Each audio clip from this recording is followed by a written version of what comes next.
Hi, this is Andy for Michigan Pool News. I work with Aquatic Source. This month we're talking about preventive maintenance and possible budgeting for future repairs that are needed. First thing we're going to do is we're going to look at the pump. All these pumps should have a vacuum gauge on the bottom in the front side before the trap. That'll tell you if the vacuum gauge is real low, that means that the trap basket is plugged. You should also have a pressure gauge per the health department on discharge of the pump, so you can tell if the pump pressure coming out is always constant.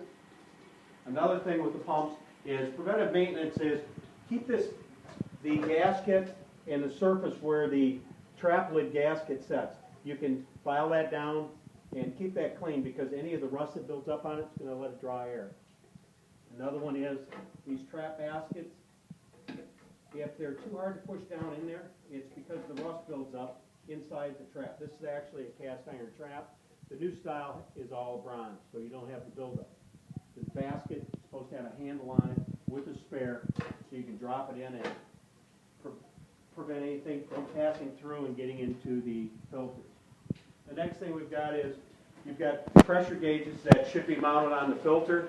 An influent gauge, which is the pressure going into the top of the filters. This is a dual filter system, so anywhere on the header that brings it into both filters.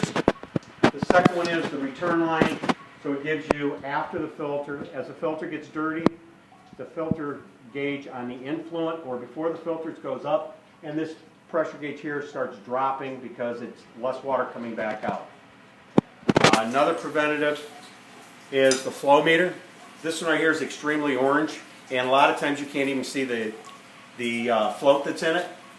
If it starts getting rusty, easiest way is shut the pump off, undo the band clamps. You can pull this cap off, and you can run some muriatic acid through that will actually clear it out. It only takes a little bit just to remove the rust.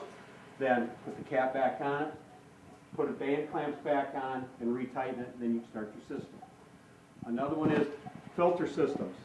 A lot of times the filters don't get looked at very often, and preventative is checking the sand every couple of years just to make sure it's not getting hard or clogged up. We removed this lid, and this is actually a Stark filter, but the insides are all similar. The sand originally is supposed to be white or a light tan. This sand is clogged with pine needles. It's supposed to be nice and flat. After backwashing, the sand usually lays flat. This has got a lot of debris on the very top, and if you notice, it's all orange, and the orange is all the way through.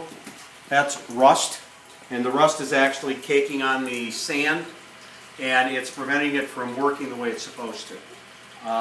Recommendation is when it starts getting a little orange and clogged, you should just replace the sand.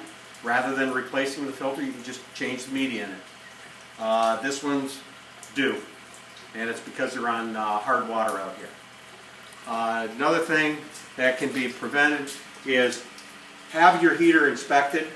This one right here, you can see that there's a lot of corrosion falling down out of the flue. That's telling me that the inside is corroding real bad. That could be due to lack of ventilation in the room or storing chemicals right next to it. That's it for this month. This is Andy from Aquatic Source for Michigan Pool News. Thank you very much.